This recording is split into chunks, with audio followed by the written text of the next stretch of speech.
The United States and the European Union, with the Schengen area, have now made it very clear that they do not want citizenship by investment countries having access to their countries visa-free or making it easy to apply for visas. The United States, under President Trump, has now issued a potential travel ban, including all CBI countries, all Caribbean countries, with the exception of Grenada. We'll get to that in a second, as well as Cambodia, Egypt, and other countries that offer citizenship for sale schemes. The Schengen area, the same. They've said that by fall 2025, in a couple of months, essentially, they will potentially have a temporary ban on all visa-free access, just like they had with Vanuatu, citing concerns of overstaying, asylum seekers, due diligence issues, and then they had a permanent visa-free ban from the Schengen area. Grenada is not part of the travel ban with the United States because of the E2 visa treaty. It's not that you can just get Grenadian citizenship and then apply for an E2 visa. You have to live 3 years in Grenada. The same with Turkey. You have to live 3 years in Turkey in order to get an E2, but you are now not part of this travel ban. So if you want to go back to the United States because you're a US citizen, renouncing US citizenship on a Caribbean passport, then it might be smart to just get a Grenadian passport. But now, if the Schengen area bans access to Caribbean countries, then a place like Turkey would basically be better than a Caribbean passport. You would have better visa-free access because with Turkey, you don't have the Schengen area. Anyways, this is coming, although it is not official yet. And I am a St. Kitts passport holder. I gave St. Kitts $150,000 in exchange for their citizenship, as well as many thousands of people all over the world. But we saw this coming. At first, they bullied them into increasing the prices from $100,000 to $200,000, $250,000 in the case of St. Kitts. I got mine for $150,000. Now it's $250,000. My process lasted 6 months. Now it's a year, 2 years. In some cases, due diligence is a lot stricter. Overall, it is harder to become a Caribbean citizen now because the United States and the Schengen area are bullying them. And they also have a problem with who is getting citizenship. Now, I'm not racist. I don't hate any religion. I don't hate any country.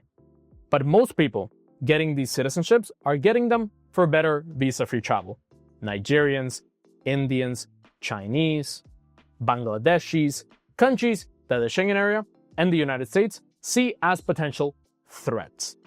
For example, Grenada, over 20% of their applications were from Nigerian applicants.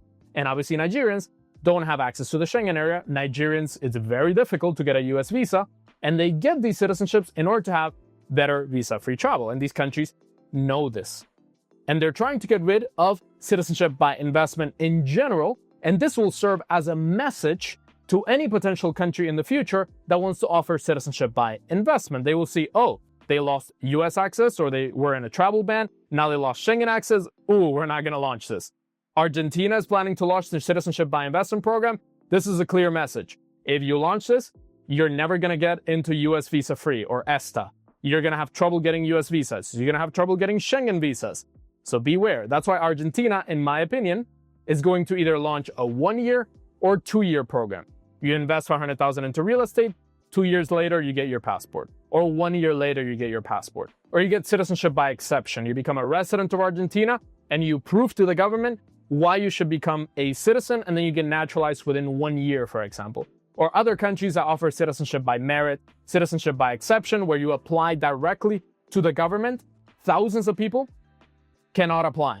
That is why we, as Wealthy Expat, even though a lot of people say I'm a racist, we can't work with certain nationalities. We cannot work with Indian citizens. We cannot work with Pakistani citizens or Nepalese, because the countries that we work with, they don't take citizens of these countries for citizenship by exception, for citizenship by merit, because they know that it's a risk of losing the Schengen area. They know that it's a risk of losing their access to the United States, and these countries obviously care about this.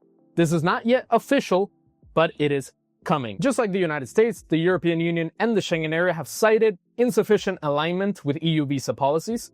These CBI programs that grant citizenship without genuine ties to the country in exchange for a financial investment, just like the United States. The United States is saying these countries are giving citizenship in exchange for money. There are no ties. These people don't have a business in the country. These people don't have investments in the country. They're just paying for a passport they don't get access to us, as well as hybrid threats, including state-sponsored manipulation of migration flows. And this also applies to countries, for example, like Georgia, the Republic of Georgia. Right now, officials and diplomatic passport holders of Georgia are having trouble getting into the Schengen area, not regular Georgian citizens, although now it's a disputed issue with the European Union, the European Council, with Georgia and the Georgian government. They're seeing if they're going to lose that visa-free access because they see potential intervention from Russia or Russians getting Georgian citizenship. Overall, it's a mess in Georgia.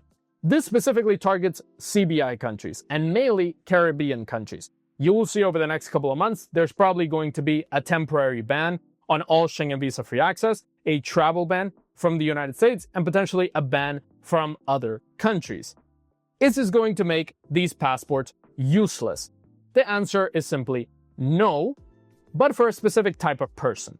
For people that are looking for better visa-free access, for people that have a pretty bad passport and they just want to upgrade to a better passport, yes, this is going to kill those programs. Because a Nigerian that gets St. Kitts citizenship just to get better visa-free travel to the Schengen area isn't going to get St. Kitts citizenship anymore. But there are still people that want to get a plan B. EU citizens that want to get a plan B outside of Europe. US citizens that are not going to renounce, but they're going to have some sort of plan B close to home in the Caribbean. Canadian, Australian citizens that just want to have something outside of their country. Just to be a citizen of another country, they're most likely not going to use that passport. They're not going to move anywhere in the Caribbean. They're not going to use it to travel, but they're going to have it as a plan B. Those people are still going to get this citizenship unless the price goes up to $500,000 or $1 million, for example. If it goes to $1 million, nobody is going to get Caribbean citizenship by investment. They're just going to get El Salvador, which is a lot less likely to lose access to the Schengen area and the United States. And it's funny that they didn't include El Salvador into any of these discussions, because also the amount of people getting El Salvador citizenship is tiny compared to the amount of people getting Caribbean citizenship by investment. In El Salvador, we're talking about less than 1,000 people. In St. Kitts and Nevis and other countries, we're talking about almost 100,000 people, the size of a very small country, and even many more people, just like me, that paid a country in exchange for their citizenship. Countries like El Salvador, countries like Argentina, countries like Serbia, for example, that have citizenship by merit, they give out a couple of citizenships per month, and the due diligence is crazy.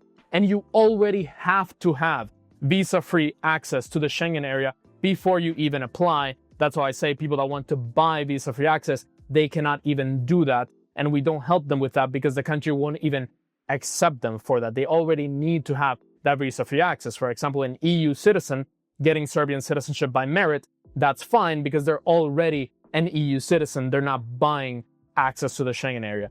That is what I see the future. The European Parliament over the next couple of weeks and months will vote officially on this visa-free access cancellation, which I personally think, as a citizen of these countries, I personally think this is going through. They're going to first do a temporary ban, as I said, and potentially a permanent ban. So if you are looking for access to the Schengen area without issues, uninterrupted access, I would just get a golden visa. In Portugal, in Greece, in Latvia, open a company in an EU country so you can get residency, because a Caribbean passport is not going to be the same. It's not going to allow you that visa-free access that you enjoyed up to now. Just get a golden visa, get a residency permit, get permanent residency somewhere in the EU, and then you're safe.